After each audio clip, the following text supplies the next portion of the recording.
Muy bien, buen día para todos. Gracias a las instituciones por acudir a la convocatoria. Gracias a los señores senadores que están presentes en forma virtual y en forma presencial. El senador Nakayama, teniendo el quórum correspondiente, damos iniciada la reunión de hoy de la Comisión de Ciencias, Tecnología, Innovación y Futuro. Tenemos varios puntos en el orden del día, pero vamos a arrancar por el punto 2, donde convocamos a varias instituciones para hablar sobre el proyecto de ley de las tobilleras electrónicas. Entonces, eh, vamos a cederle la palabra al representante del Ministerio del Interior, primeramente para que nos explique de qué se trata esta modificación, porque se había presentado o se había aprobado una ley en el año 2017, luego en el 2019 se modificó la ley y recién en el 2023 se reglamentó la ley. Hay un decreto reglamentario y enseguida ya se presenta otro proyecto de modificación de la ley. Entonces, a lo mejor ellos notaron que algo no estaba bien y presentaron. Quisiera que nos explique, por favor, de qué se trata la modificación. Y nosotros, como Comisión de Ciencia y Tecnología, tenemos que evaluar esto en cuanto a lo tecnológico, ¿verdad? En cuanto a eso, tenemos algunas preguntas que hacerle, ¿verdad? Sobre la aplicación, sobre cómo funciona la tobillera. Si es que es una tobillera recargable, si el reo tiene que sacarse la tobillera para cargar. Después también dice en el inciso 2 que es modificado, que el beneficiario disponga de una línea telefónica que permita el control permanente. Esa línea telefónica tiene que ser del reo, tiene que ser de la familia, y también menciona que en esa línea se le tiene que poder ubicar al reo. Ese chip va a estar en la tobillera. ¿Cómo es que se va a comunicar el oficial de justicia con el reo siendo que está en la tobillera? Después también en la reglamentación habíamos leído que también la víctima tiene que poder ser ubicada. ¿Cómo se le ubica a esa víctima? ¿A través de una línea telefónica? Bueno, todas esas preguntas para el representante del Ministerio del Interior, y después las demás instituciones que puedan aportar al respecto. Le vamos a agradecer mucho para que nosotros podamos entender de qué se trata la modificación. Por favor. Bueno, buenos días. Mi nombre es Carlos Hernández Tovar. Soy director del... Perdón. Buenos días. Mi nombre es Carlos Hernández Tovar. Soy director del sistema, director general del sistema 911 en el Ministerio del Interior, y las tobilleras van a caer dentro del sistema 911 para el monitoreo y el control. Bueno, lo vamos a explicar. Por un lado es la pata legislativa, ¿verdad? Se aprobó la ley en el 2017, se hizo la reglamentación por parte del Ejecutivo, y a la par se hizo una modificación por la cuestión de delitos a los que queríamos atacar precisamente, ¿verdad? Que realmente lo que veníamos a hablar acá poco era de ciencia y tecnología, así que me voy a buscar más a la parte de tecnología. Y después otras pequeñas modificaciones en cuanto a el costo y el pago del servicio, o sea, ¿quién correría con el costo y el pago del servicio? Por el lado del ministerio, la ley nos obligó a la formación del SINDEC, que es la oficina que va a manejar el monitoreo y el control, el cual le integra la Corte Suprema de Justicia, la Fiscalía General, el Ministerio del Interior y el Ministerio de Justicia, otorgándole al Ministerio del Interior el encargo de llevar adelante el proyecto de tobillera, formando la Oficina de Monitoreo y Control de Dispositivos Electrónicos. Fui nombrado como representante del ministerio ante esa oficina, y a partir de eso comenzamos con el proceso de establecer los pliegos de bases y condiciones para los llamados a licitación, evaluando todos los sistemas habidos en el mercado, y a la par intentando encontrar o sea, el punto medio de equilibrio entre todos, para no hacer algo que deje fuera o solamente habilite a algunos a participar de este llamado a contratación de servicios.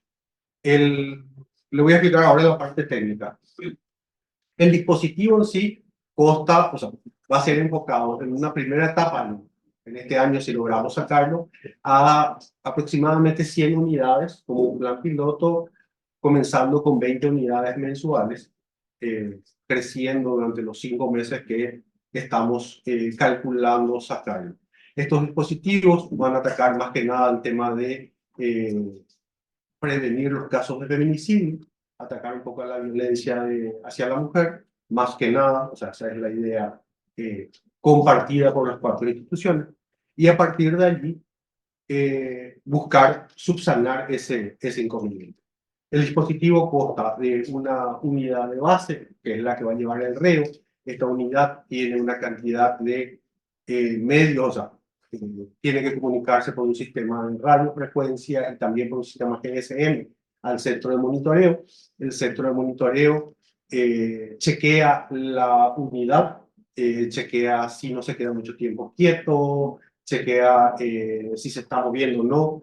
Hay 2 casos que se dan o se tipifican en la ley: aquel que tenga que guardar reclusión exactamente en su hogar y no pueda salir ni movilizarse a partir de su domicilio, y aquel que sí pueda movilizarse, ir a trabajar o ir a cumplir otras funciones.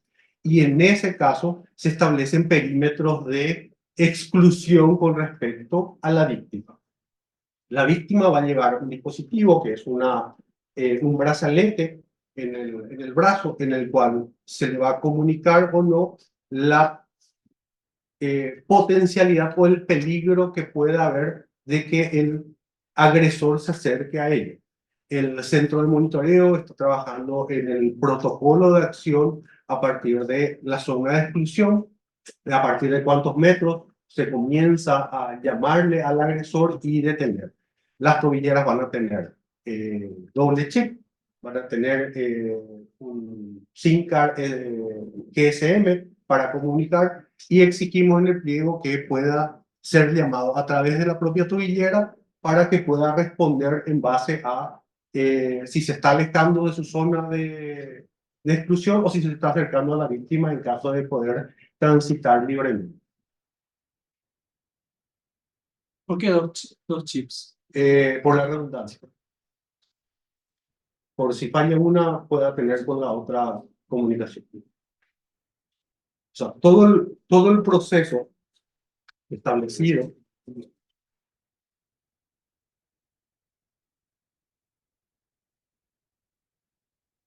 dice: el transmisor deberá comunicarse con la unidad de base residencial, y, es decir, sea que la persona sea controle en el interior de su domicilio o en su desplazamiento con el exterior de este, por una u otra metodología, el transmisor se utilizará. Esta deberá de ser único para cada usuario. Cada usuario tendrá un número de código y solo podrá ser removido desde el centro de monitoreo, no por cada usuario. Tiene unos sistemas de seguridad en el cual se establecen tamaño de correas, cinturones de seguridad de acero. Al corte del cinturón despliega una alerta que se ha sacado ese dispositivo o se ha retirado ese dispositivo. También alerta la cantidad de tiempo que le queda de batería útil en caso de que el usuario no esté cargando y se le exige cargar ese dispositivo. Toda esta respuesta va a ser recibida en un centro de monitoreo, y ese monitoreo va a hacer el despacho de la atención a cada caso en particular. Muy bien, queda abierto el espacio de preguntas. Primeramente, una pregunta mía, después quisiera pasar al director que tiene varias, y también vamos a anotarle lo que quieran preguntar. ¿Cómo se carga eso? El reo va a tener que conectarse a la pierna porque leímos que en algunas marcas lleva 4 a 5 horas de carga. ¿Cómo hace para cargar tu tobillera? No, las tobilleras, realmente con la tecnología actual, las cargas rápidas han disminuido mucho el tiempo de carga. Así que no son ni 4 ni 5 horas. Hemos establecido en el pliego de base justamente que las cargas no sean tan largas. Generalmente tardan de 30 a 1 hora el tiempo de carga. Tiene que estar sujeto, como cualquier celular, a un equipo de carga en su residencia. Puede hacerlo a la noche. Las baterías duran 48 horas, o sea, no es de recarga todos los días. Va a tardar casi 2 días en recargar su sistema, y a las 12 horas de falta de recarga ya el centro de monitoreo tiene la alerta de que ese dispositivo está con batería baja y le puede recordar al poseedor de eso que tenga que cargar. Pero el reo no va a poder sacarse su tobellazo. O Director, sea, el reo no puede sacarlo, pero establecimos un criterio de que ante una emergencia alguien pueda aportar. Porque el problema que teníamos es que si establecíamos una tobillera que era toda pica y, vamos a suponer, subió a un árbol y quedó enganchado con la tobillera por una rama o por una verja, tiene que venir el sistema de emergencia o cayó, se desmayó, se desvaneció, tiene que poder retirar eso sin necesidad de lastimar al poseedor. Entonces eso, o sea, eso se puede sacar cortando el cabo de acero que lleva, pero al cortar el cabo de acero dispara una alarma, porque ese cabo de acero tiene una fibra óptica dentro que conecta y hace que se disparen las alarmas, que no cierra el circuito y entonces se llama.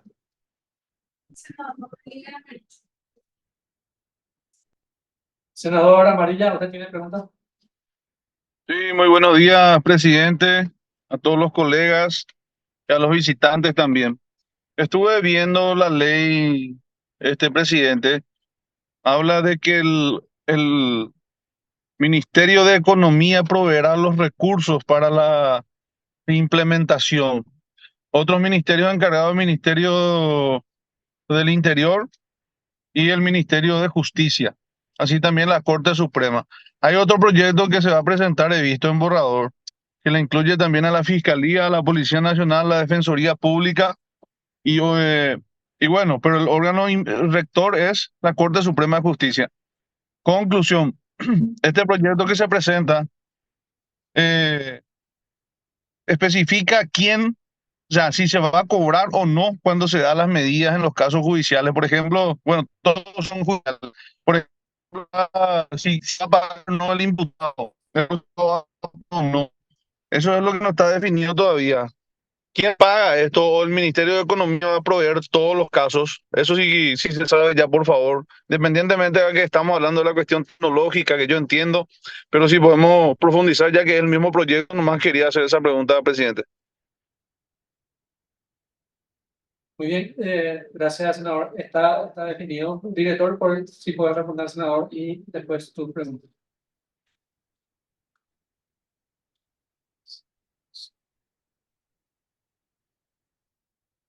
Gracias.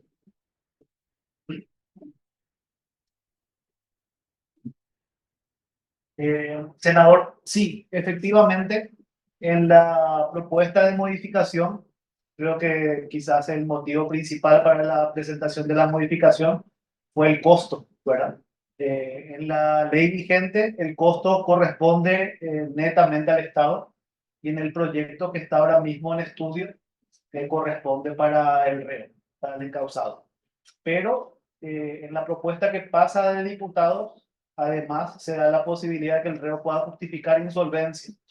Ahora se puede declarar la insolvencia.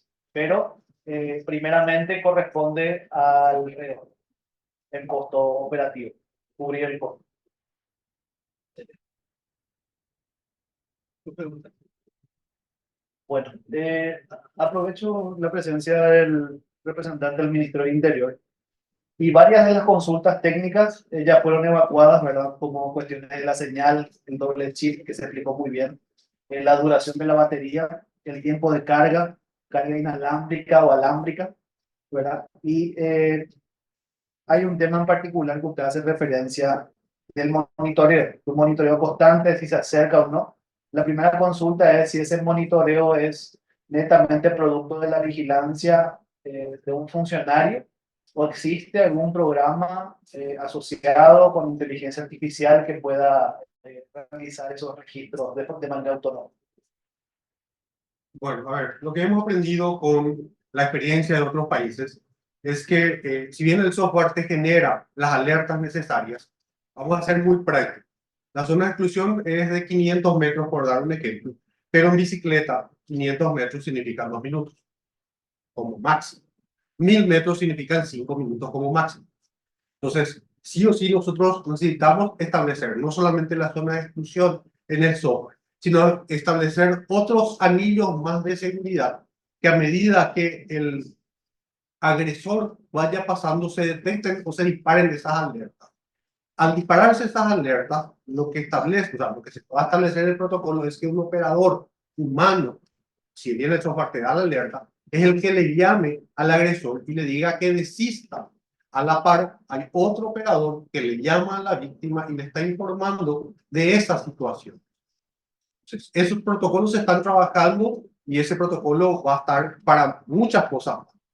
Vamos a suponer que agresor y víctima quieran, o sea, van a coincidir en la misma escuela del hijo o quieran ir al mismo evento deportivo o al mismo espectáculo público. Entonces, ¿a qué hora van a comprar? ¿Dónde se van a sentar? Todo eso debemos establecer en los protocolos de trabajo. Porque si bien 500 metros, o sea, 1000 metros en una ciudad por el tráfico es un poco más lento en las zonas rurales, 1000 metros en una bicicleta es una cuestión de 3 minutos. Entonces, los protocolos se van a ir adaptando y se van a ir creando. Y más que el dispositivo, en el protocolo está el secreto de la atención y la respuesta rápida. Perfecto. Bueno, esa pregunta va relacionada directamente a la consulta sobre la composición del gasto operativo de las tobilleras. Vimos publicaciones periodísticas que hablan de un costo operativo de 10 a 25 dólares por día. Y queríamos consultarle si usted tiene cómo se comportaría ese costo operativo y qué diferencia presupuestaria habría con los costos que ya paga hoy en día el reo en la penitenciaría. El costo, perdón, el análisis de costo operativo que nosotros hemos hecho desde el Ministerio del Interior coincide, un poco menos, realmente entre 10 y como máximo, muy máximo 20 dólares por día.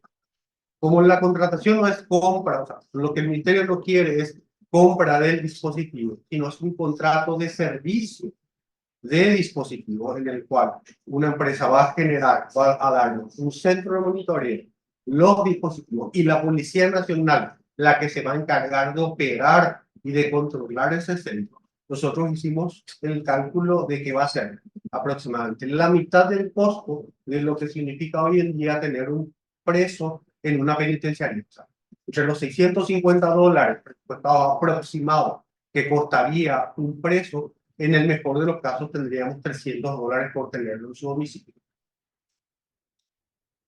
Perfecto, muchas gracias. Y una consulta también aprovechando la presencia de la Cámara de Operadores Móviles del Paraguay, es respecto a la titularidad de la línea, ¿verdad? La ley original hablaba de una propiedad, eso se está cambiando ahora en el proyecto de modificación. Y la consulta es si se establece un contrato con las operadoras de acuerdo al tiempo que duraría la medida o sería una cuestión mensual, esa previsibilidad sobre todo, ¿verdad? Para que el costo o el impago no sea un inconveniente para la ejecución del monitoreo. Como es un contrato de servicio y no una compra, no tenemos ese problema. O sea, el servicio nosotros vamos a pagarlo por el uso durante el tiempo que disponga el juez, nos dice, durante 2 años va a tener, durante 2 años va a estar establecido ya dentro de ese costo, el costo de interconexión, del chip, del servicio, de sacarlo, de ir, de revisar batería, de cambiar equipo. Nosotros vamos a pagar por la cantidad de tobilleras que tenemos activas, no por una cantidad de tobilleras que vamos a comprar. Si tenemos activas 100, vamos a pagar por 100. Si tenemos 500 por 500 y tenemos 3000 por 3000. No comprar una cantidad y no utilizarla todo porque no conocemos tampoco el crecimiento que vamos a tener. Y por último, la titularidad de la línea, ¿cómo quedaría? Como el servicio, la titularidad la tiene la empresa ganadora, que es la que va a ofrecer el servicio de tobillera.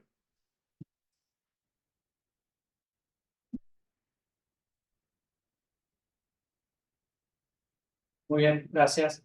Si algún senador tiene alguna consulta, también quisiéramos saber si las instituciones que asistieron, les agradecemos por haber participado. Realmente era más bien las consultas iban para el Ministerio del Interior, pero les convocamos por si haya que aclarar alguna duda de las demás instituciones.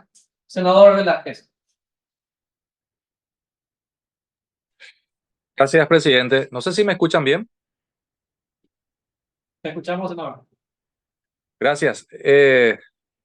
No sé nomás si corresponde hacer en esta comisión la consulta, porque la mía ya sería más de orden jurídico.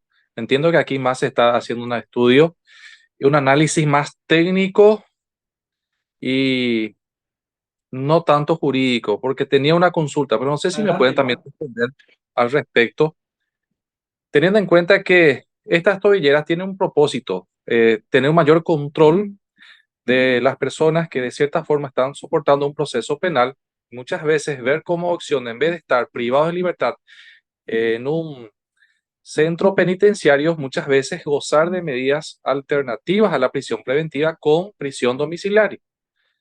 Entiendo que en esos casos el uso de las tobilleras van a ser importantes porque va a permitir tener un control del cumplimiento acabado de la persona que tiene una medida alternativa de prisión domiciliaria y evitar que éste salga. Porque tenemos lastimosamente muchos índices de personas que no cumplen con la prisión domiciliaria y no hay mayormente control justamente por eso. Entiendo que estas tobilleras puede ayudar considerablemente a evitar infracciones de esta naturaleza y en caso de existir, lo que quería saber es si, no sé si está previsto esto, que evidentemente implicaría la violación del régimen de otorgamiento de las medidas alternativas a la prisión y por tanto esto al violar, evidentemente tendría que revocarse la medida y volver inmediatamente a prisión en un centro penitenciario. Por eso nomás decía, ya es más bien una cuestión jurídica, legal, no sé nomás si los que están presentes podrían también responder al respecto. Gracias, presidente. Ahora esa es una duda que yo también tenía que, bueno, que preguntaba. ¿Usted podría responder? Senador, bueno, el, el protocolo en sí, como ya hemos hablado en un principio, es el que se va a establecer. Hay dos casos, ¿verdad? La persona que tenga que cumplir prisión domiciliaria y no salir de su residencia en el cual se establece una delimitación geográfica de la cual él no pueda salir, en el cual cualquier violación va a ser comunicada a la Corte Suprema de Justicia por un canal ya habilitado protocolarmente. Y el segundo, aquel que sí pueda circular, que tenga una medida de restricción, pero que pueda ir a trabajar, por ejemplo, que tenga que desplazarse todos los días, desde, qué sé yo, Barrio Cara hasta el centro de Asunción, va a tener ya una ruta preestablecida, va a tener su casa, monitor, o sea, en su casa, su zona de movimiento y aparte la ruta en la cual tenga que movilizarse todos los días y las rutas anexas así, ¿verdad? Por decirle, tiene que venir por la calle España y puede venir por la calle Mariscal López en el peor de los casos por algún inconveniente. Todas las violaciones a ese lugar donde él pueda desplazarse serán informadas y ya compete al juez de la causa revocar o no las medidas. Pero del centro de monitoreo es nuestra obligación informar todos los procesos.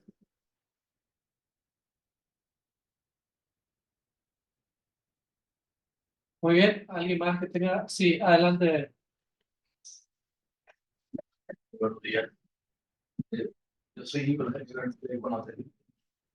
A mí me llamó la atención el brazalete de la víctima. Quería si te puedes saber con qué tecnología, o sea, si necesita el chip también. Sí, el brazalete de la víctima también necesita un chip GSM. En este se le va a informar lo mismo cuando el agresor se acerca para que ella pueda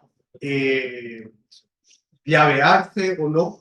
Se va a generar dos despachos en el caso de la violación de la zona de restricción, en el cual uno de los linces, porque los linces serán quienes acudirán, irá para defender o estará en la casa de la persona que va a ser agredida y el otro intentar localizar al agresor que se está moviendo con una tobillera hacia la casa de la víctima. Entonces, las dos emiten señal. Inclusive tuvimos la visita de una ONG que nos habló de victimizar dos veces a la mujer, por obligarla a llevar un elemento que la pueda como estigmatizar, pero dijimos que está libre elección del uso de una persona que fue violentada. O sea, si ella se siente más segura utilizando eso, utilizarlo. ¿Verdad? Si ella presenta alguna acción judicial en la cual ella no quiera usar, nosotros no podemos obligarla a utilizar. Nosotros le vamos a dar las herramientas necesarias para protegerla y es elección de ella justamente utilizarlo. Muy bien, gracias. Senador Nakayama. Gracias, presidente. Hernán, una consulta sobre el tema del brazalete de la víctima. Como en el caso de ella no está condenada, lógicamente del procesado, digamos, sí pesa una orden que tiene que llevar todo el tiempo. Y como el uso sería optativo, ¿ese dispositivo es posible llevarlo en la cartera o esconderlo de una manera a evitar esa estigmatización? ¿O necesariamente un dispositivo que se tiene que colocar y que es visible, digamos, a todo tiempo? Realmente es un brazalete que se le coloca. El brazalete tiene un altavoz, tiene una alarma de como mínimo 90 decibeles, que es el que se va a disparar.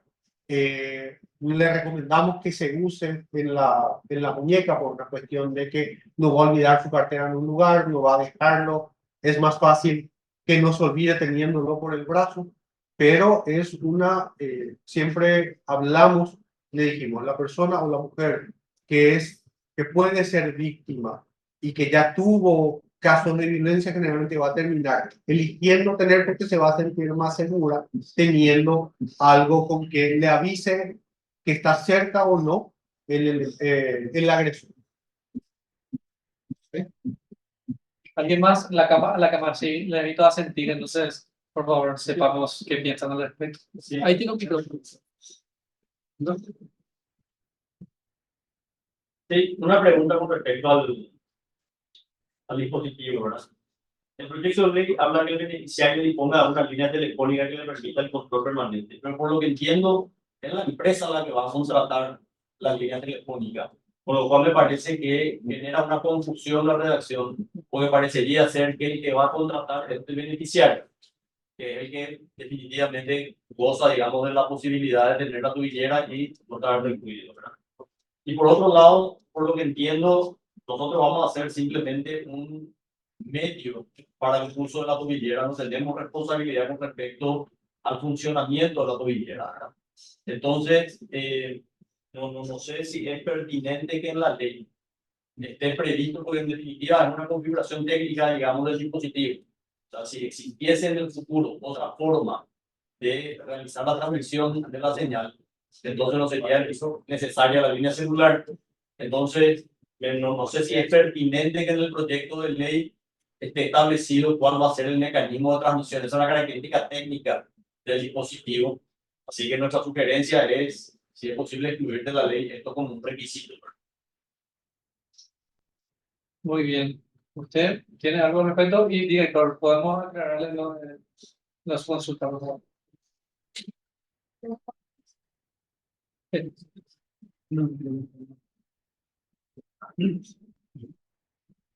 Efectivamente, es más, el tema que trajo a colación el análisis de este proyecto en la Comisión de Ciencia y Tecnología fue la cuestión del chip y la titularidad. El senador Kemper solicitó que se traslade este proyecto a la comisión para entender bien la cabalidad. Entonces, nos parece muy pertinente la observación del representante de la Cámara de Operadores Móviles. Primeramente por la confusión que genera, ¿verdad? Que ya está claramente respondido por el representante del Ministerio del Interior. Y la sugerencia de excluir habría que ver, eso en particular, ¿verdad? Quizás algún aspecto marco de la técnica está bien que contemple, pero sí no debe prestarse a confusión. Esa.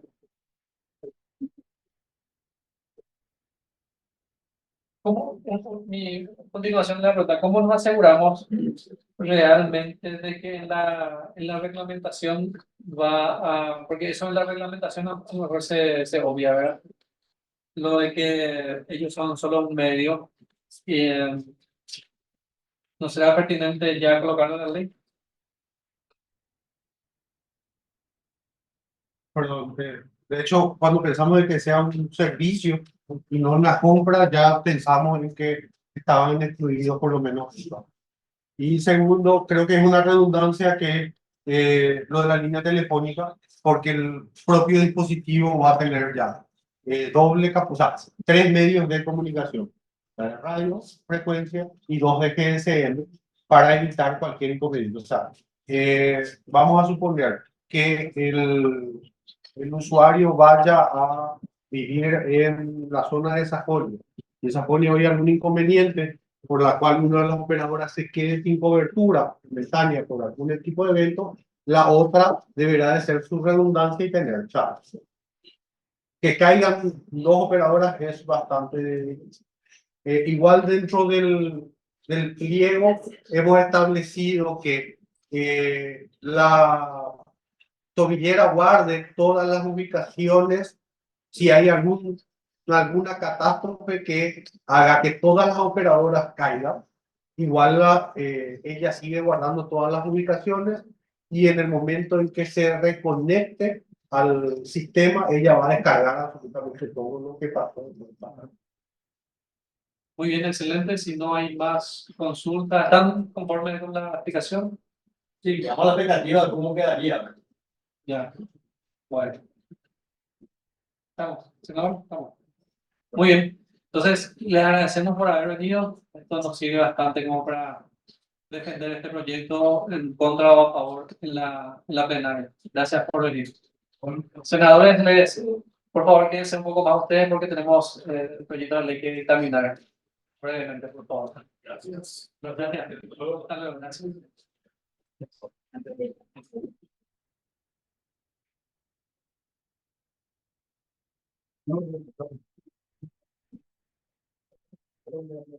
Director, por favor, sí, sí.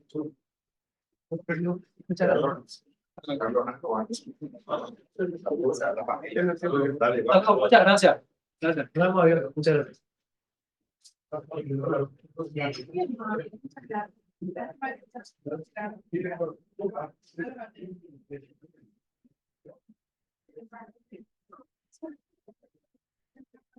Puedes ver si tenemos foro todavía, para que no te retiren. Sí, tenemos eso. Muy bien. Delano. Bueno, continuando el orden del día, tenemos asuntos entrados en la comisión. Voy a hacer una lectura breve al respecto. Entró el proyecto de ley que prohíbe temporalmente la creación, conservación, almacenamiento y comercialización de activos virtuales o criptoactivos, criptomonedas y la instalación de granjas de criptominería en territorio paraguayo. Proyecto que Solamente ese. tenemos también la modificación, el proyecto de ley de modificación del artículo 1 de la ley 6568/2020, que modifica el artículo 2 de la ley 1600 contra la violencia doméstica, y también el proyecto de ley que regula los sistemas electrónicos de administración de nicotina y sistemas similares sin nicotina, vapeadores. Muy bien. Con relación al primer asunto de entrado, y ya también el senador Kemper, antes de empezar la reunión, nos manifestaba que va a haber una audiencia pública. Nosotros habíamos hablado con la gente de la comisión para ver si en la próxima reunión podemos armar una mesa de trabajo parecida a esta, donde podamos convocarles a las instituciones o representantes de las instituciones que sepan sobre esto, sobre el tema de las criptomonedas. Se presentó un proyecto, yo leí el proyecto y me pareció que algunas expresiones no estaban tan acordes a la realidad porque prohíben la tenencia de criptoactivos, por ejemplo, y eso es muy difícil hacerlo, prohibir la tenencia de algo. Entonces, ¿qué les parece si hacemos esa mesa de trabajo igual a la de hoy? Adelante, senador Kevin. Gracias, presidente. Como mencionaba hace rato en la Comisión de Legislación, y yo tomé el compromiso de comentarte a vos y a los colegas, el senador Nakayama también estaba, tenemos previsto hacer una audiencia pública el martes 23, si es que no me estoy confundiendo, a las 9 de la mañana. Y te sugiero, presidente, si te parece prudente, esperar nomás la audiencia, porque ahí le vamos a invitar que se haga en conjunto, lógicamente, nuestra comisión de ciencia con legislación y con todas las otras comisiones a las que se giró o se vaya a girar. Y aprovechamos ese espacio para invitarle a todos los sectores. Si nosotros después queremos hacer una mesa técnica de nuevo, hagámoslo, ¿verdad? Pero viste que al final estas mesas de trabajo pues son una suerte de audiencia pública más cerrada, pues solo a los sectores involucrados y no a la población en general. Pero te sugiero, presidente, si te parece bien, que nos sumemos como Comisión de Ciencia y Tecnología a la audiencia pública el 23 y ahí se le curse la invitación a todos los sectores, organizaciones, también todo el Estado, sociedad civil en general, organismos de tecnología, etcétera, etcétera, asociación de empresas que tienen granjas de minería, etcétera, que podamos escuchar todos sus pareceres y lógicamente ahí generar entonces las posibles modificaciones que podríamos o no impulsar desde nuestra comisión. Una idea, presidente, de todas formas, si querés hacer antes de la reunión, tampoco tengo problema, pero sugiero nada más eso, para optimizar el tiempo sobre todo. Muy bien, senador, por mí no hay problema. De hecho, una audiencia pública es mucho más abarcante. ¿Sí le parece, senador? Muy bien, Sí. vamos a dejarlo así. Bueno, después, punto orden del día. Bueno, en el punto 3.1 tenemos un proyecto, un mensaje del Poder Ejecutivo, el cual en la última reunión ordinaria de la comisión se habló, se estudió al respecto y estábamos a punto de dictaminar, pero nos quedamos sin quórum.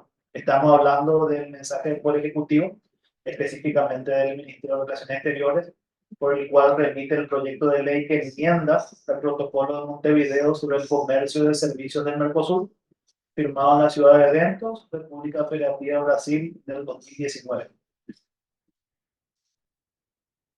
Muy bien, esto en la última sesión, la última reunión, le habíamos dicho que era preciso acompañar estas enmiendas que son para el avance del país en cuanto a comercio, bueno, de servicios, y habíamos dictaminado o intentado dictaminar a favor, pero nos faltó un miembro como para tener quórum. Entonces lo ponemos en nueva consideración, por favor, a ver si podemos ratificarnos en eso, ya con la cantidad de votos necesaria. A consideración.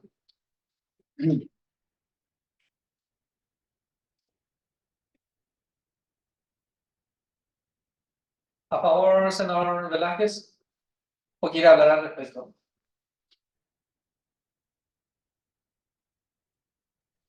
A favor, presidente. Amarilla. Muy bien, gracias, senador. Senador Amarilla, no sé si está conectado. Se desconectó. Senador Nakayama. A favor. Entonces, vamos a tener un dictamen a favor. Tengo que a favor de la última voto. Sí, sí, sí. No, espera, no, ¿cuál es? Pero... Ah, sí, claro, sí, porque lo Utilizamos el quórum en la sí, última. correcto. Muy bien, siguiente punto. El siguiente punto del orden del día es el punto 3.2. Proyecto de ley para prevenir, sancionar y erradicar el ciberacoso universal en el Paraguay, presentado por la senadora Zenaida Delgado el 10 de octubre del 2023. Bueno, aquí brevemente es un proyecto de ley. Sí, adelante. Sí, es un proyecto de ley presentado por la senadora Delgado, como dijimos. Es un proyecto bastante sucinto, cuenta solamente con 3 artículos, que por lo corto que es voy a hacer una lectura rápida. Artículo 1. Será penado con prisión de 6 meses a 4 años y o multa el que, por medio de redes sociales, comunicaciones electrónicas, telecomunicaciones o cualquier otra tecnología de transmisión de datos, contactar a una persona de cualquier edad, sea hombre o mujer, con el propósito de cometer cualquier tipo de delito contra la integridad física, psicológica o sexual de la misma. Artículo 2. Quedan derogadas todas las leyes contrarias a la presente. Y artículo 3. Comuníquese al Poder Ejecutivo. Acá brevemente voy a enunciar dos criterios a tomar en consideración. Uno, en el aspecto formal, tenemos muchas de las conductas mencionadas, ¿verdad?, en el presente proyecto de ley, ellas son castigadas penalmente en el ordenamiento jurídico. En el proyecto de ley particularmente, no hacen una enunciación, no hay unas definiciones de los bienes jurídicos protegidos. Es una enunciación muy general, por lo cual correspondería una revisión a la técnica legislativa para que se aplicó. Pero en la exposición de motivos, la senadora hace enunciación, por ejemplo, de cuestiones como abusos de acoso en Internet, como el ciberbullying, el grooming, que es el ciberacoso sexual de un adulto hacia menores de edad, sextorsión, chantaje con fines sexuales, ciberviolencia de género, sexting, stalking, catfishing, flamming, doxing, revenge porn. Como les comento, esto está en la exposición de motivos, pero no está discriminado ni definido en el proyecto de ley, ¿verdad? Entonces, eso vendría a ocasionar problemas de confusión al momento de aplicar. Y varias de estas conductas que se busca proteger ya están siendo protegidas hoy en día por nuestro ordenamiento jurídico. Por ejemplo, el proyecto describe lo que el proyecto describe como sextorsión, cae dentro del ámbito de hechos punibles como coacción, artículo 120 del Código Penal, y extorsión, artículo 185 del Código Penal. Aquello que se describe como ciberbullying, violencia de género y flamming, cae dentro del hecho punible injuria, artículo 152 del Código Penal. Aquello que se describe como grooming cae dentro del ámbito de aplicación de hecho punible denominado abuso por medios tecnológicos, que vendría a ser el artículo 135 del Código Penal. Doxing, dependiendo de la forma de comisión, por ejemplo el hackeo, puede caer dentro del hecho punible dentro de intercepción de datos, artículo 146. Y el revenge porn cae dentro del ámbito del hecho punible de lesión a la intimidad de las personas. O sea, que varias de las presunciones que se busca tipificar en este proyecto ya están siendo reguladas actualmente. Y cabe destacar que en estos conceptos de ciberdelitos existe la doctrina de que no existen delitos virtuales ni tecnológicos, sino son delitos normales cometidos por medios tecnológicos. Eso es un punto particular, ¿verdad? Después, como dijimos, faltan definiciones. El proyecto de ley, si bien puede tener buenas intenciones, falta mejorar la redacción. No están establecidos los bienes jurídicos que quieren ser protegidos. Al no estar definido, esto puede causar varios inconvenientes al momento de aplicar. En el segundo artículo dice que quedan derogadas todas las leyes de la presente. Y sobre este artículo es importante tener en cuenta que en materia técnica legislativa rige el principio de aplicación que establece que debe evitarse la derogación innominada y en general toda modificación implícita. En ese sentido, todas las derogaciones deben ser expresas. En lugar de derogar todas las leyes, sería más prudente identificar y derogar específicamente las disposiciones que entren en conflicto con las nuevas propuestas. Y por último, una cuestión de fondo. En la exposición de motivos, la senadora alega que actualmente en nuestro país existe un vacío legal en cuanto a la relación jurídica del acoso virtual universal, a lo que no es así. Y cito brevemente la legislación actual que hace referencia. La ley 5.653 del 2016 es de protección de niños y niñas y adolescentes contra contenidos nocivos de Internet. La tipificación del grooming. Como dijimos, grooming era cuando un mayor se le acerca a una persona menor en Internet, ¿verdad? Dice, la ley número 6002 del 2017 modifica justamente el artículo 135 del Código Penal, incluyendo un capítulo referente a este hecho punible contra menores, que dice, abuso por medios tecnológicos, el que por medio de comunicaciones electrónicas, telecomunicaciones o cualquier otra tecnología de transmisión de datos, solicite o exija de cualquier modo a un niño o niña que realice actos sexuales o que envíe imágenes de sí misma con contenido sexual, será, bueno, será penado con prisión privativa. Lo mismo, la ley 1160 del Código Penal modifica el 140 y pone pornografía relativa a niños y adolescentes.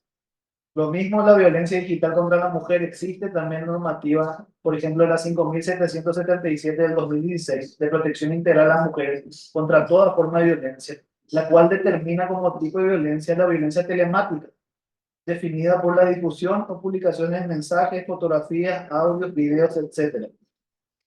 Y cabe destacar en el plano internacional que los delitos cibernéticos ya fueron ratificados también por el Paraguay, el famoso acuerdo de ciberdelincuencia de Budapest, de acuerdo a la ley 5.994 del 2017, que aprueba la Convención sobre la Ciberdelincuencia y el protocolo adicional de ciberdelincuencia relativa a la penalización de actos de índole racista y xenófobos. Entonces, por lo expuesto, el proyecto de ley de la senadora Zenaida Delgado carece de una exposición clara de las definiciones del bien jurídico a proteger, y ya existe también legislación a lo que ella busca proteger. Muy bien, gracias, director. Senadora Cañón. Gracias, presidente. Yo creo que el dictamen del asesor de la comisión es muy completo y claro, en el sentido de que no existe, o sea, se le llama ciberacoso, pero en realidad es acoso cometido por medios remotos o utilizando la red de internet y demás, ¿verdad?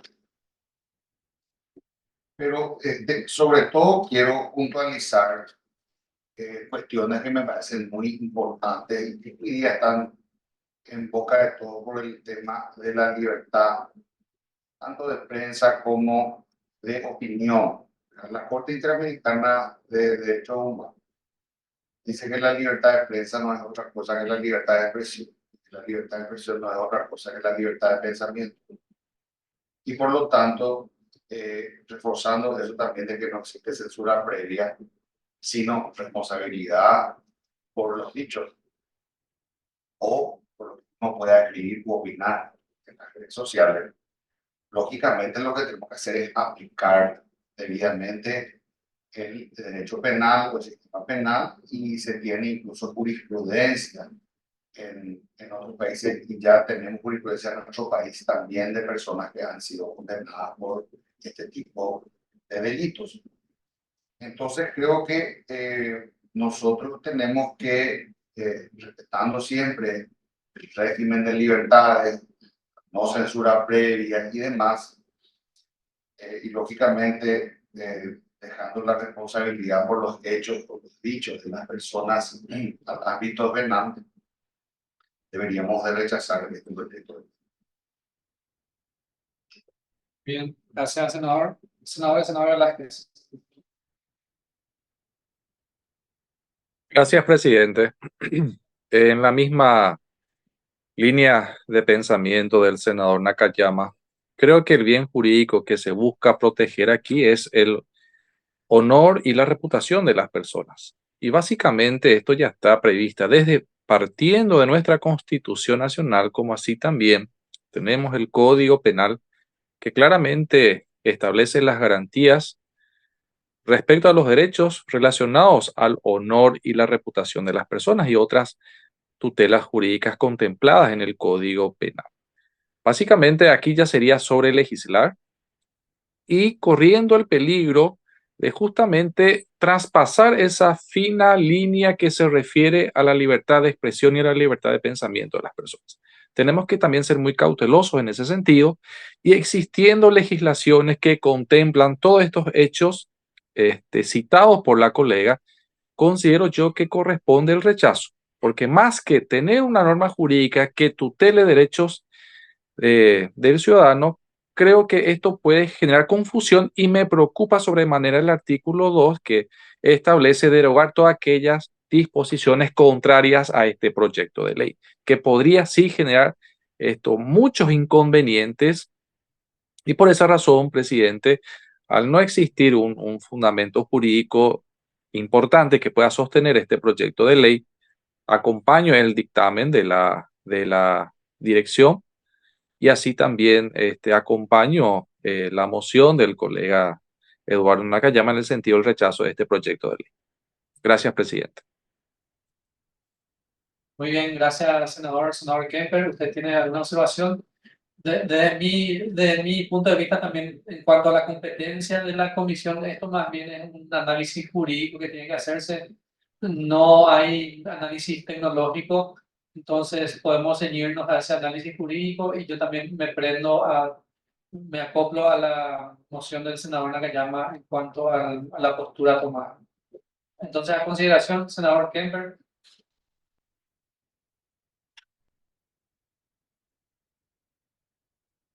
Está desconectado, creo que no está atento el senador Kemper, entonces podemos dictaminar en contra y luego le hacemos llegar para la firma también al senador. El último punto, díganme.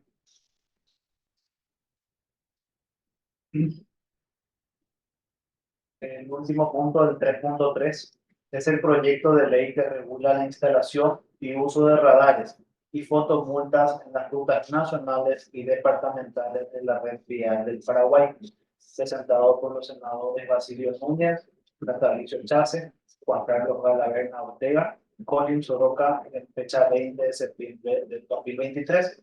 Nuestra directora técnica va a pasar a explicarle. Presidente, antes que la directora técnica intervenga. Gracias, presidente. Solicité la palabra antes de que intervenga la asesora técnica a los efectos de mencionar que en el presente proyecto de ley que se somete a estudio de esta comisión, todavía no contamos con dictámenes de legislación, ni de asuntos departamentales, ni de obras públicas. E incluso también diría que debería, perdón, obras públicas se tienen aprobación y modificación, ¿verdad? Yo diría incluso que debería de pasarse también para la Comisión de Asuntos Constitucionales. Pero sí creo que desde el punto de vista técnico es lo que eventualmente le preguntan a esta comisión su posición. Así que tecnológicamente digamos, las herramientas que se van a utilizar, las tecnologías son acordes y todo ese tipo de cosas. Yo personalmente considero que sería más prudente esperar los dictámenes de las demás comisiones, principalmente de legislación, a los efectos de tomar una postura a la luz ya de la cuestión legal, ¿verdad? A ver si es que se puede o no se puede, porque yo tengo mis serias dudas sobre esto. De hecho, particularmente, siempre me he opuesto a que lamentablemente terminan siendo negociados. Hemos tenido estos casos llevados adelante por algunos municipios anteriormente. Los más conocidos, creo que tenemos un poco más de años, fueron los del Pacaraí y de Ñemby, que nos llenaron de multas a toda la gente sin ningún tipo de control, indiscriminadamente, instalados sobre rutas nacionales, y que posteriormente fueron declarados inconstitucionales y se retiraron, pero ya levantaron una gran cantidad de dinero que terminan siendo o cayendo en el bolsillo de las empresas de maletín que entran a trabajar con los municipios, en este caso seguramente con la institución encargada, que creo que es la de seguridad vial, no recuerdo bien el nombre, que es una institución de reciente creación, pero lamentablemente esa es la experiencia que tenemos.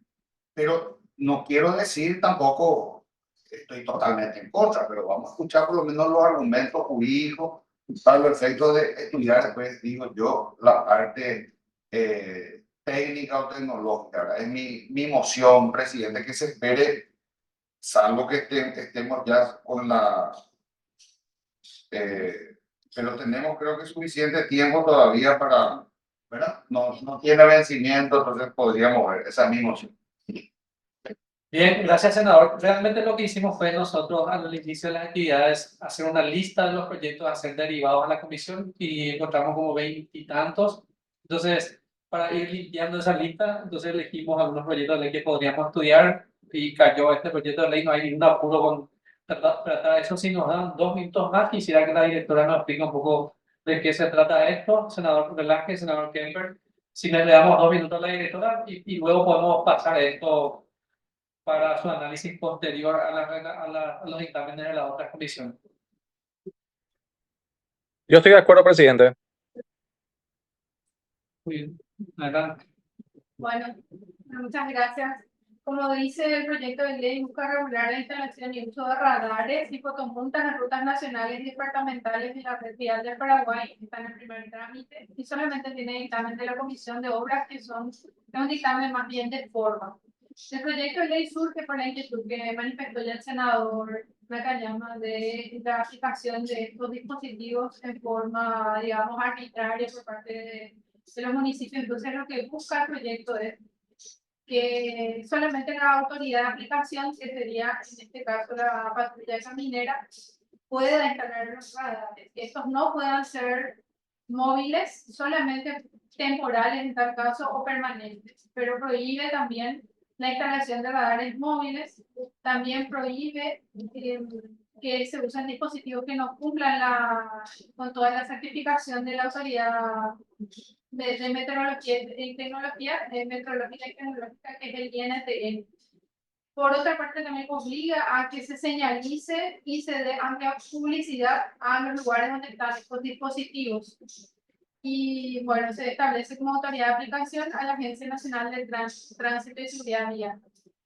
Los principales cuestionamientos que existen al proyecto de parte de las instituciones, porque ya se hicieron consultas en las instituciones a través de la Comisión de Obras, es que por un lado yo creo que el principal cuestionamiento es que no se tuvo en cuenta lo que ya dice la ley de tránsito y seguridad vial, que justamente esta ley ya establece en su capítulo, hay un capítulo exclusivo donde trata de estos dispositivos. El capítulo 9 de la Ley Nacional de Tránsito y Seguridad Vial, que es la 5016. Y en todo este capítulo justamente regula cuáles son los criterios para utilización de estos métodos de control de radares y fotopuntas. Entonces, y además también hay diferentes opiniones de las instituciones sobre, por ejemplo, la Agencia Nacional de Tránsito y Seguridad Vial pide que no se excluya la concesión, porque esta es la otra prohibición que establece este proyecto. No se puede concesionar al sector privado, dice el proyecto de ley, y en cambio esta agencia dice que es fundamental que sí se pueda concesionar a través de eso. Entonces la inversión es privada y se recupera a través de las multas. Por otra parte, el MITIC hace recomendaciones respecto a la reglamentación y la interoperabilidad del sistema. Nuestra recomendación como técnicos es que el proyecto, si se va a analizar, porque acá hay dos puntos de vista. Un punto de vista es el de los conductores, que muchas veces sienten que es arbitraria la multa que se le aplica, y el punto de vista de la Agencia de Seguridad Vial, que dice que lo principal es resguardar la seguridad y que por eso tiene que haber sistemas de control que hagan que las personas no infrinjan las normas de tránsito, y que si se da publicidad, que se avisa eso, va a ser difícil. Entonces hay que compatibilizar estos dos aspectos, y ahí la propuesta desde nuestra comisión, la propuesta técnica al menos sería trabajar sobre la modificación de la ley de seguridad y tránsito y no crear una nueva ley que va otra vez a complicar la interpretación de múltiples normas, donde se tengan en cuenta principalmente las recomendaciones del INOPC y del MITIC, que son recomendaciones que tienen que ver también con las atribuciones que tienen estas instituciones. Entonces, esa sería la tendencia, trabajar sobre las modificaciones desde la ley de tránsito y seguridad para resguardar tanto los intereses de los usuarios como de la seguridad del tránsito. Y también tenemos la experiencia en muchos países donde, por ejemplo, ellos recomiendan que exista una ley de protección de datos personales, porque con la fotopunta se puede identificar a las personas, la ubicación del horario que esa persona está, y si esa información se hackea puede ser mal utilizada. Y también en otros países, por ejemplo, se ha establecido que el que tiene que pagar la multa es el conductor y no el dueño del vehículo, un tema que también es importante porque por el uso de las plataformas justamente no son los mismos los propietarios que los conductores. Muy bien, entonces, ¿qué les parece si esperamos un poco más, así como dice el senador Nakayama? Yo me sumo a su postura y nosotros en la comisión trabajamos en una propuesta de modificación de la ley de tránsito como propuesta a esta ley, a este proyecto de ley. Senadores, Velázquez, senador Kemper.